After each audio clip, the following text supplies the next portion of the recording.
The Adventures of Sam Spade, Detective, brought to you by Wild Root Cream Oil Hair Tonic, the non-alcoholic hair tonic that contains lanolin. Wild Root Cream Oil, again and again, the choice of men who put good grooming first.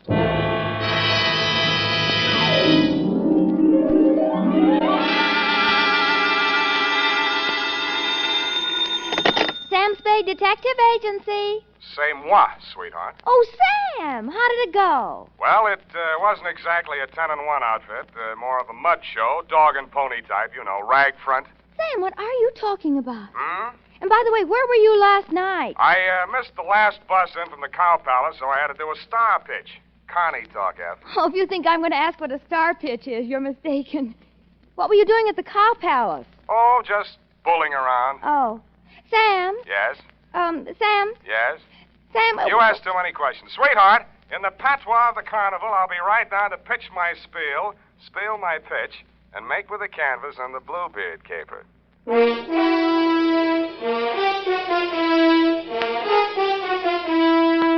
Dashiell Hammett, America's leading detective fiction writer and creator of Sam Spade, the hard-boiled private eye, and William Spier, radio's outstanding producer-director of mystery and crime drama, join their talents to make your hair stand on end with the Adventures of Sam Spade. Presented by the makers of Wild Root Cream Oil for the hair. Say, Mom, if the summer winds are making Junior's hair drier and mussier than it should be, why not borrow a little of Dad's Wild Root Cream Oil and restore that sweet, angelic look? You'll find Wild Root Cream Oil Hair Tonic comes in handy for every member of the family. It grooms the hair so neatly and naturally, relieves that summer dryness, and removes loose dandruff, too. Better check on your supply right now. If it's running low, then tonight or tomorrow, first thing, get Wild Root Cream Oil Hair Tonic. Again and again, the choice of men who put good grooming first. And now, with Howard Duff starring as Spade, Wild Root brings to the air the greatest private detective of them all in the Adventures of Sam Spade.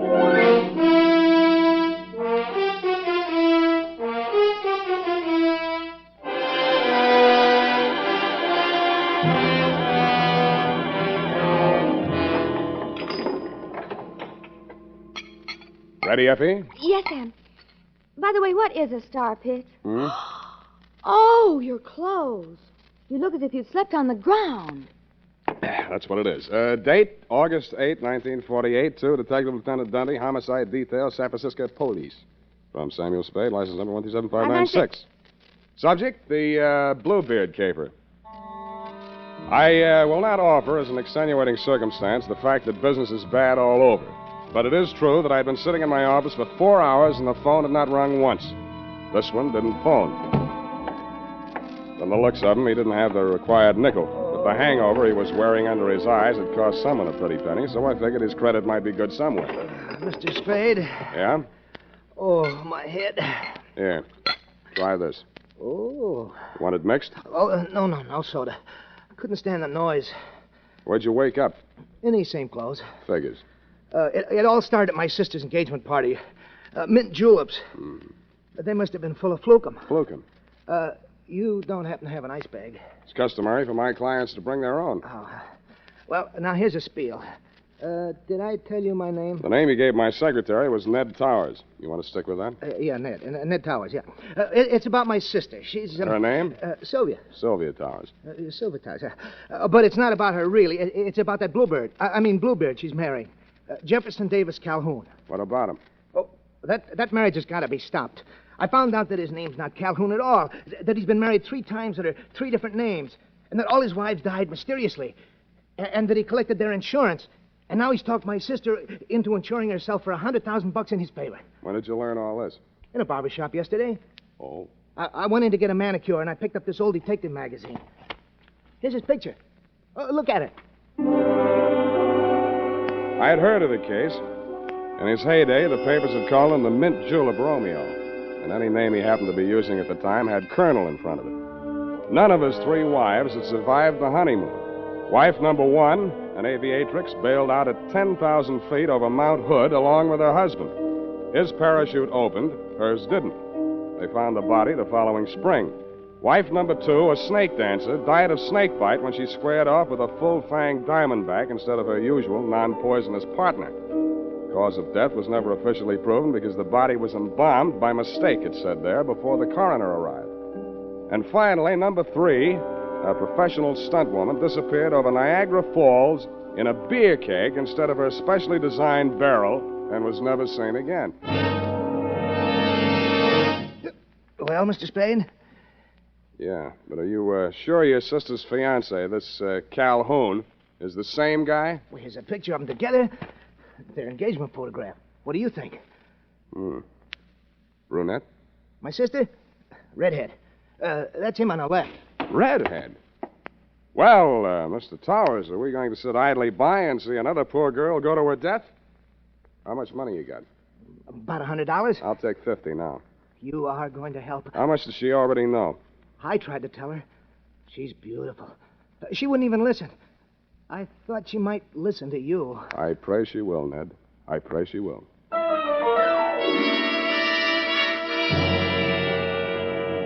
There were 2 aspects of the case that I wanted to look over more closely. A, Sylvia's red hair, and B, the red splotches on my client's face. I had a hunch she might be suffering from more than a hangover. So I dropped in at the address of a medical friend of mine who specializes in poisons. He said the tests would take most of the afternoon, so I decided to find out who was Sylvia, what was she as kind as she was fair. Such a face as drifts through dreams. Yes? Yes. I beg your pardon?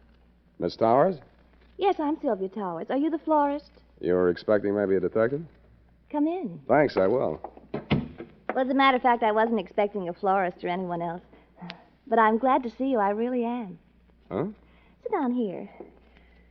I was just relaxing. Oh, no, over here. Oh. Well, why not? There. Isn't this more cozy? Take your hat off. Oh. You'll have me believing you really are a detective. What do I look like? Well, I'll have to mull it over. Now, don't tell me. Let me dream. Look, Sylvia, Miss Powers, I mean. Oh, Sylvia, I like the way you dress. Nice and casual. Oh, you do? But, you really should wear a handkerchief. Hey. You ticklish. Well, look, if you want to frisk me, get it over with. It's your apartment. You got a right to. Well, isn't this way nice? Sure, it's fine. It's just that, I just didn't expect. Just didn't expect. Well, what do you want, a butterfly act? No, it's just that my feelings are hurt. You haven't asked me who I am, what I'm doing here, anything. Oh, I don't care. I like you. Is this how you got engaged to Calhoun? No, he was selling some phony stock certificates, so I bought a few. They were phony, so you bought a few. Figures. He'd had bad luck with marriage. It was the only way I could force the issue. You're forcing him into marrying you? Darling, don't be so critical. I did it very nicely. I'm sure you did, but why? Oh, I don't know. He's so courtly. A real Southern gentleman. How real? Hand me that cushion, darling. All right. Oh, no, here, behind my head. Oh. Oh, that's better. Oh, don't go away. Why do you want to be number 4 on the Bluebeard parade? Oh, do you really think he did kill them? Oh, that's one of 2 theories. He either did or he didn't. Oh, I love your hair. So nice, bristly. Does this bother you? Yeah, but don't stop. Now, wait a minute. Look, I got my client to think about, and I'm trying to think about it. Darling. I didn't want to take this assignment, but he really seemed to be worried about you. Oh, now who on earth would be worried about me? I'm a little worried about you myself, and I'm not even distantly related to you. Well, don't say that yet. This marriage may not last long. Don't you say that. Oh, I know his marital life has been full of tragedy. But I'm not superstitious. I think I may change his luck. Okay, Sylvia, okay, it's your life. I told your brother I'd talk to you, and I have. My brother? Yeah, Ned. I think maybe your boyfriend tried to poison him last night. Oh, no. Aha! Oh, Jeff, you're just in time. Well, my dear, we will discuss this further in private. I have only this to say at the present time. In the South, it is not customary for a lady to receive a gentleman alone just prior to her marriage to another gentleman. But, Jeff... I know your motives were pure and innocent. Customs differ, that's all. I am Colonel Calhoun at your service, sir. I'll call you when I need you. I'm afraid I must ask you to remain. Sylvia? Oh, Jeff, I meant to tell you. It was just a flirtation. Yeah, that's I didn't all. think it... You mean she didn't think. he made certain proposals? Well, what Well, could I do? what could she do? He said there were things in your past, Jeff. Yeah, that's what I said. Things that... Oh, well, there, my dear. It was blackmail. That's all it was. I did it for you, Jeff. Go to your did it for chambers, you. Sylvia. I will deal with this adventurer. If this were the South, there would be better ways, but never fear. Where there's a Calhoun, there, too, you will find Southern chivalry. Please. No, Jeff. Phone the police. Sylvia, I must insist that you do as I say. Very well, Jeff. You know best. Yeah. Well, son, how about you and me putting our heads together over little old mint julep, huh? Thanks, I'm not thirsty. What's the pitch, Colonel? How come your girlfriend yelled, "Hey, Rube," just now? What is your asking price, sir? Let's hear a bid. $5,000 now, $5,000 after she's buried, $20,000 after the insurance people pays off. No dice. Caper's worth $100,000. 50 for me, 50 for you. That is out of the question, sir. Okay, from here I go to the cops. Now, son, let's not be hasty about this. It will require a slight change of plan, but I reckon I can swing it. All right, 50-50. When are you going to knock her off? You want her to fly the coop? Is there another way out of here? Well, not that I know of, but she's crafty. She's crafty. Well, come on, let's get it over. Yes, you're right. Maybe now or never. That's right. Sylvia? Wait a minute. Huh? Come here. What is it? How are you going to do it? Well, hit her with this and then out the window. Let me see, then. Sure. It's got quite a heft to it. Where'd you get this sap? Souvenir of Niagara Falls. Know where you're going to get it? Why, you Yankee!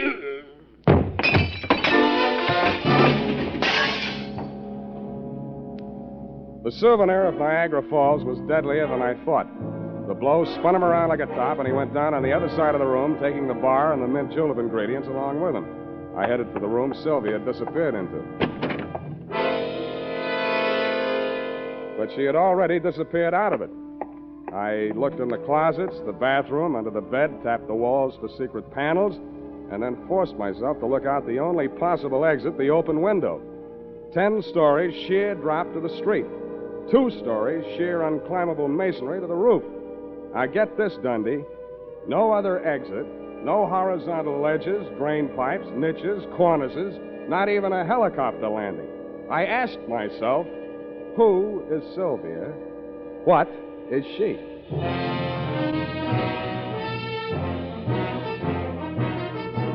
The makers of Wild Root Cream Oil are presenting the weekly Sunday adventure of Dashiell Hammett's famous private detective, Sam Spade.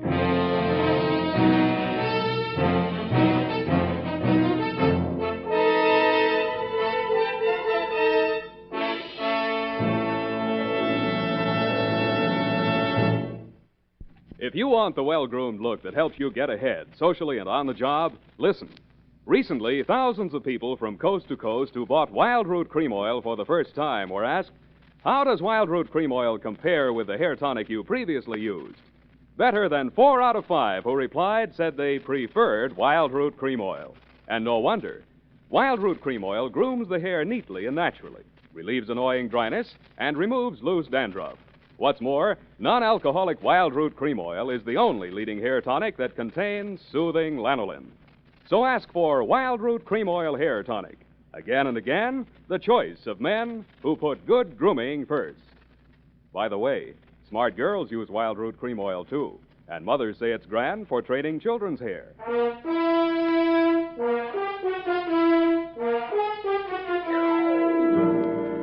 And now, back to the Bluebeard caper. Tonight's adventure with Sam Spade.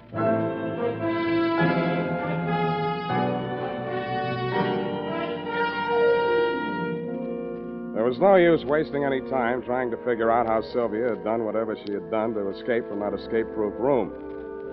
There was nothing of interest in it but a diving helmet, deep-sea type, and the current issue of Billboard, a magazine which records the movements of show people.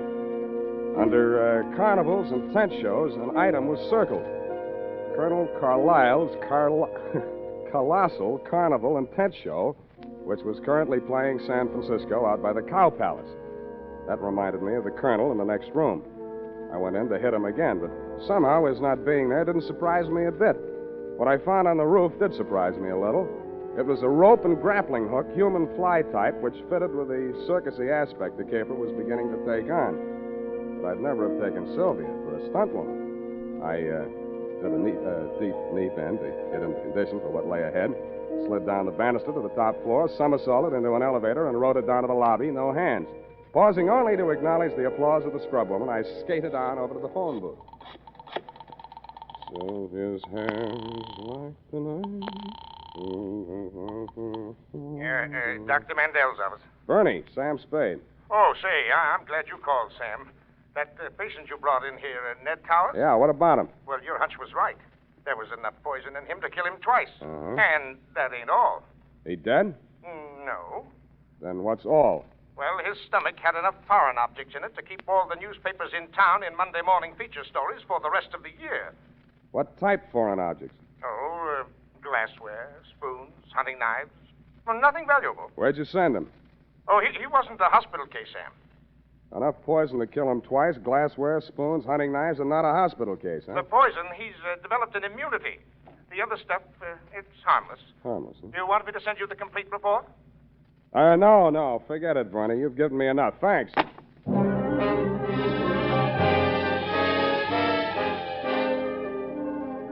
From then on, Dundee, it was mostly entertainment. I headed for the carnival grounds outside the town, and Colonel Carlisle's Colossal Carnival and tent show unfolded before my very eyes just west of the Cow Palace. Violations are brought to you in the interests of artistic endeavor. Mademoiselle Mahala, the favorite dancing girl of the Sultan of Zanzibar, brought direct from the perfume gardens of the Mystic Orient. Every muscle of a gorgeous body shakes. And now, ladies and gentlemen, in the interest of science and the furtherance of national defense, one of the medical miracles of the 20th century. Ladies and gentlemen, a man with the iron stomach and the asbestos esophagus, Professor Delator. Professor, if you please, sir, give the folks a sample of your control over the fiery element. I will light the torch and hand it to the professor. And now, Professor, if you will kindly... The cooch dancer left me cold, but the fire-eating professor looked hot. It was none other than my client, the man who had called himself Ned Towers. I moved as close to the platform as I could without setting fire to myself and caught his eye. When he caught mine, it singed my eyelashes. Hey, scramble, I got my act to do. I can't talk to nobody. Where's the colonel? There ain't any colonel, just for the banner tacking. Where's your sister? I ain't got no sister. Then who is Sylvia? Hey, do me a favor, Shamus. Keep the 50 and forget the whole pitch. Now beat it, huh? Oh, I want to see the show. Okay, you paid for your duck. Stare your eyes out if you want to. Okay, Butcher, start squawking. They're drifting away. And, ladies and gentlemen, that was only a sample. Why, he eats the stone and throws the beach away. And he uses powdered poison on his soft-boiled eggs. Now, tell me, if you will, is there a doctor in the crowd? Because this is what I drifted on down the midway. There was Boona Boona, Nature Boy, Gilda and Hilda, the Siamese twins. There was Shorty, the fat man, and Fatty, the short man, a bearded lady, and several natural freaks of nature. At the very end, there was a big canvas enclosure. The act was called the Three Death-Defying Darlings. From the noise inside, I judged that to be an understatement.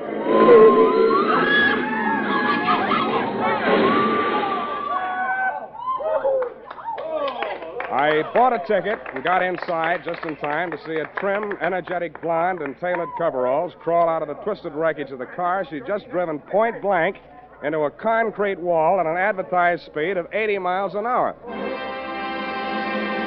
She took a bow, tripped lightly out of the ring, and a brunette about the same size and shape, but wearing a costume consisting mainly of 3 live rattlesnakes, passed her coming in. I swear she did. I also swear that she danced so well I didn't even notice the snakes after I got used to them. Before the lead snake had taken its final bow and wriggled out of sight, a redhead in green coveralls appeared at the top of a 60-foot tower. She climbed into a barrel, and some stupid fool pushed her off.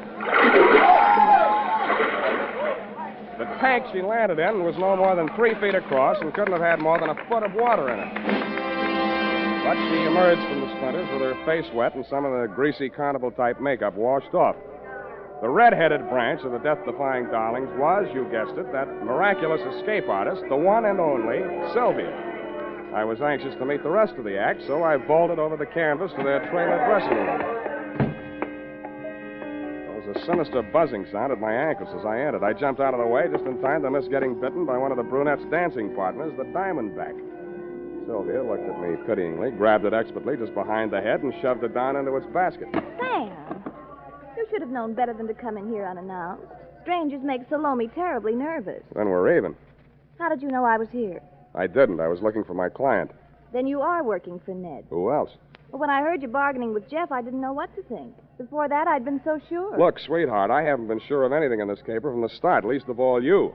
No matter how sure I get, I still won't believe it. Look at me, Sam. Touch me. I'm only flesh and blood.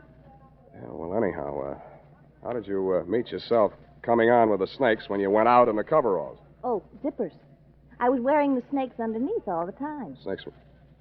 Doesn't the auto crash make them nervous? Oh, no. They're used to it. Mother trained them. That was after Father... Never mind your family. Let's talk about you. All three of you. Well, after Mother and Father... Well, the act was a threesome, you see, and they wouldn't keep me on as a single. Yeah? So Jeff Calhoun worked out a routine so only one of me would be on at one time. That figures. How often do you come out of it alive? You mustn't say things like that, even in joking. I'm terribly out of condition. I haven't had a real workout since... Since you went over Niagara Falls in that beer keg? And by the way, how did you manage that? It's simple. Relaxation. Secret of everything. I could teach you that, Sam, darling. Hmm. Jeff could never learn it. How long do you think we'd get away with it, sweetheart? Aren't you taking rather a lot for granted? Maybe not enough. So far as I know, you've only been killed and resurrected 3 times. Darling, if it frightens you, I promise I'll never do it again. How did you drop 10,000 feet without a parachute? Oh, that Mount Hood stunt? I crash-landed the plane, set fire to it. There were witnesses. Something dropped. Oh, nothing but a weighted flight suit. Whose body was that they found? There are always bodies when the snow melts. By the time they get to them, they could be anybody. Oh, that's a relief. What about that other body? Which other one, darling? When you were embalmed after the snake bite. Oh. Well, Jeff just claimed somebody from the morgue that nobody else wanted. Don't be so critical, darling. We didn't hurt anybody. Better not try to tell that to those insurance companies. Well, they should be happy. Jeff says it helps them with their taxes. Does it make you happy? Dying and being dug up every year or so? Well, it's better than doing it every night. But I couldn't go back to Jeff. He lost his nerve after Ned found out. You see, Ned's the only one left who knew me in the old days. If I were dead, he couldn't prove anything. Jeff really meant to kill me this time. What was Ned after? Blackmail? Oh, no, he wanted me back with the show. He hired you to frighten Jeff into letting me go. After all, I am the best threesome in the business. Well, anyway, in the stunt field. Did you see my review in Billboard? I saw for myself. You know something? I was thinking. With all you know about crime... Don't say it. But, darling, it's so easy, and we could have a honeymoon every time I came back and we got married again. Thanks for the offer, but if I get married, I want my wife to stay alive every night. But I wouldn't really be dead. Only legally, for the insurance. Only legally, Sam. Come here. Sam, darling. Look, sweetheart, let's not relax. You're not safe. Not as long as that insurance policy's floating around with Jeff's name on it as beneficiary. He'd never think of looking for me here. All the same, you better take that policy into town in the morning and make some changes. Where is it? Oh, it's in my safe. You got a safe here in this trailer? Oh, well, it's just a secret place. I only call it a safe. But it is safe. Dear, I thought I'd find you here.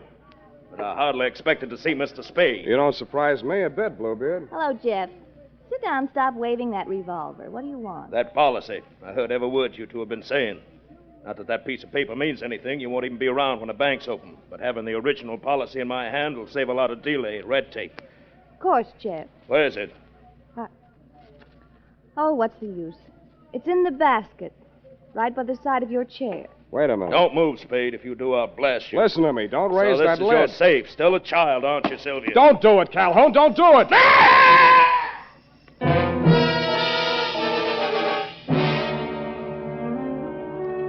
And that, Lieutenant Deere, took the lid right off of the caper. Due to my Boy Scout training, my split-second timing, and the fact that Salome's fang missed an artery by a 30th of an inch, I understand Calhoun will live long enough, which, as far as I'm concerned, is any length of time you care to name. About Sylvia, I really don't know how to advise you there, but if you're planning on charging her with attempted homicide, you'll find that there are 3 Darling sisters listed as U.S. citizens and residents of California. It might be hard to figure out which one of her to indict. Period. End of Nightmare Alley, Bluebeard Division. Any questions, F? Oh, just one, Sam. A grammatical error, but I'll correct it. And just whom do you think you are to be correcting my grammar? Who, Sam? Nominative case. Nominal. Nominative, Sam.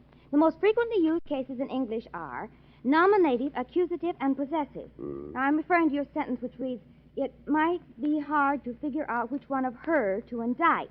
Yeah. Of course, you meant them, since there are 3 Darling sisters. Her being singular. Indeed, her was singular, Effie. Oh, Sam, you made a joke. That's a very small one. Now, type that up and leave my grammar as is. It's colorful. Oh, very well, Sam. I'll just fix the syntax as I go along. Syntax? In California?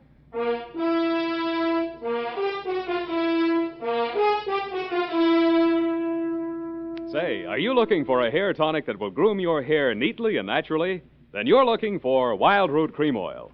Want a hair tonic that relieves annoying dryness? Get Wild Root Cream Oil. Like a hair tonic that removes loose, ugly dandruff? The answer again is Wild Root Cream Oil, the famous hair tonic that gives you the big advantages men consider most important. Step up to your drug or toilet goods counter first chance you get and ask for Wild Root Cream Oil in the big economy bottle and the handy new tube that's easy to pack when you travel. Also, ask your barber for a professional application of Wild Root Cream Oil hair tonic. Again and again, the choice of men who put good grooming first. Well,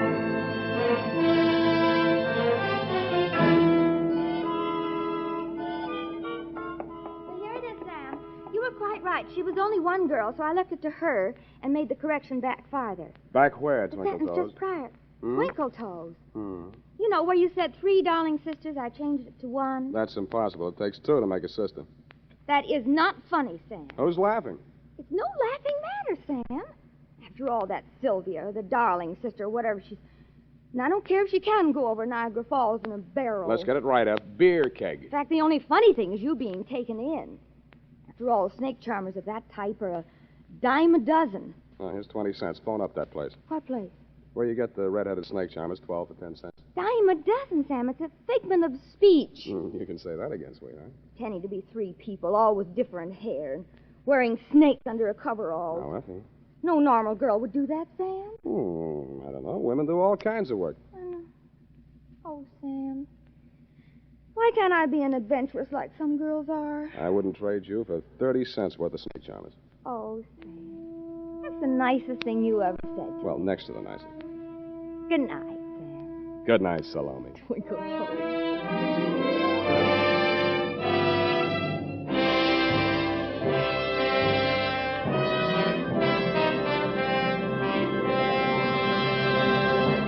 The Adventures of Sam Spade, Dashiell Hammett's famous private detective, are produced and directed by William Spier. Sam Spade is played by Howard Duff. Lurene Tuttle is Effie.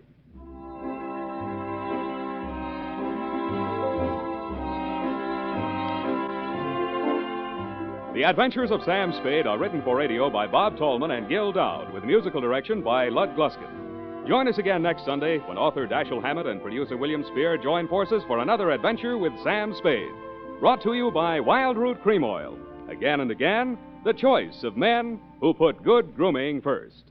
This is Dick Joy reminding you to get Wild Root Cream Oil, Charlie. It keeps your hair in trim. You see, it's non-alcoholic, Charlie. It's made with soothing lanolin. You better get Wild Root Cream Oil, Charlie. Start using it today. You'll find that you will have a tough time, Charlie. Keeping all the gals away. Hiya, Baldy. Get Wild Root right away.